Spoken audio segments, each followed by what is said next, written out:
Tatiana maîtrise très bien son sujet dont elle parle avec beaucoup de sincérité, de générosité. Et ça se ressent d'ailleurs dans le groupe parce qu'il y avait une très très bonne dynamique, c'est très sympa. On s'est rencontrés plusieurs fois et j'ai ensuite choisi de faire la formation, le niveau 1. Donc d'abord pour mieux me comprendre ce qui se jouait en moi, comprendre mes fonctionnements, comprendre vraiment ce qui se passait selon les moments, selon mes réactions. Et ça nous permet aussi de comprendre l'autre et d'en parler, d'avoir de la matière pour en parler justement. Voilà. J'ai découvert vraiment quelque chose d'important dans ma vie, c'est la dimension de l'altérité. D'abord, de découvrir que chacun nous avons des besoins, mais qu'en face, il y a peut-être aussi des envies différentes ou un regard différent sur les choses. Et alors moi, les vecteurs, je continue à apprendre énormément sur moi. J'essaye de comprendre, par exemple, l'égocentrisme émotionnel. Ça, c'est très fort chez moi et j'essaye de voir d'où ça vient. Et mon compagnon, qui a des vecteurs différents des miens, est en train de m'aider à progresser là-dessus. Et donc le couple avec des vecteurs différents, c'est que du bonheur parce que ça fait bouger. Je me rappelle, si je peux donner une petite anecdote, quand je sortais du travail, ma femme avait tendance à me poser des questions, à me parler de sa journée directement dès que je passais la porte.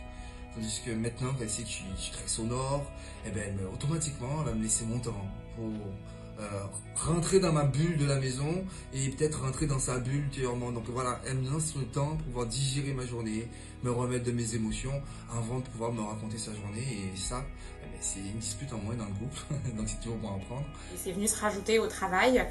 Comprendre quand on fait du management, son équipe c'est aussi important et du coup permettre de pouvoir les aider à avancer en comprenant aussi leurs besoins tout en restant dans un cadre professionnel mais en comprenant ce qui se joue aussi chez eux et pourquoi des fois il y a des blocages ou pourquoi des fois ça part en quart de tour.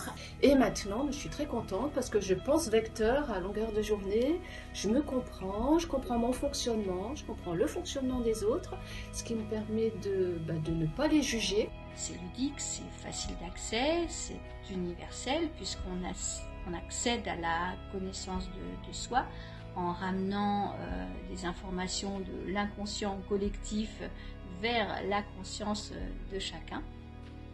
Et maintenant que je connais mes vecteurs, j'ai une meilleure compréhension de ce qui est touché en moi dans certaines situations.